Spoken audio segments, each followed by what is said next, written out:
Subscribe करू Shyama music channel के आ घंटी के निशान के जरूर दबाओ सबसे पहले ऑडियो आ वीडियो देखवा आ सुनवा के लिए।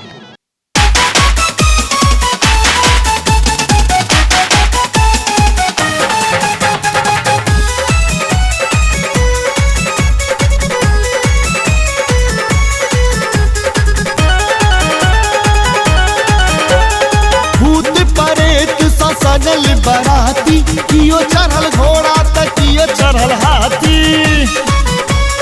भूत प्रेत सो सजल बराती कियो चढ़ल घोड़ा त कियो चढ़ल हाथी। जोरे सखी सब भागे छे डिमक डिम डिमक डिम डिमक डिम डमरू बाजे छे बतावा अपनो नाचे छे। डिमक डिम डमरू बाजे छे भोला अपनो नाचे छे।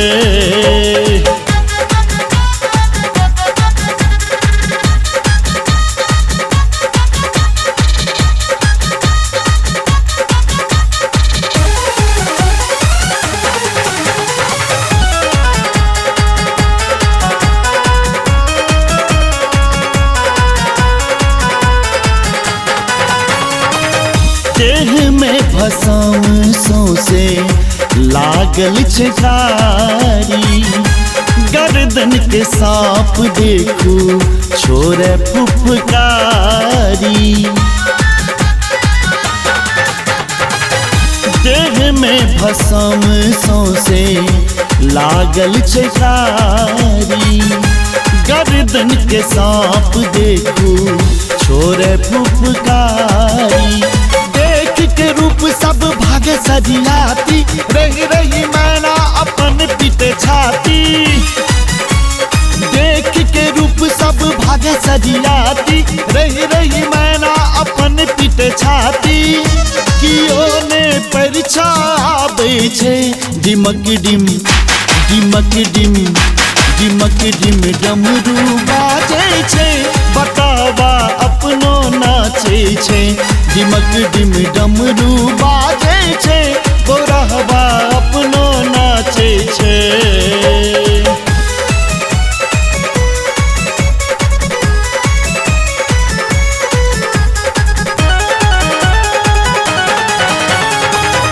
भूत बैताल सब नाचे उमंग में।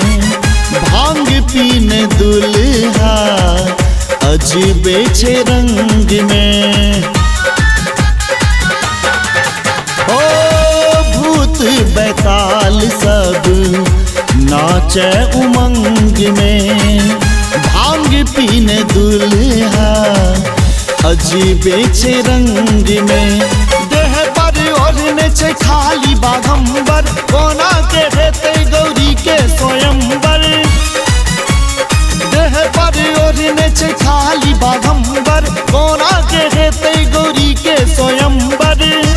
सब नारद के ताके छे डिमक डिम डिमक डिम डिमक डिम डमरू बाजे छे बतावा अपनो नाचे छे। डिमक डिम डमरू बाजे छे बोरहवा अपनो नाचे छे।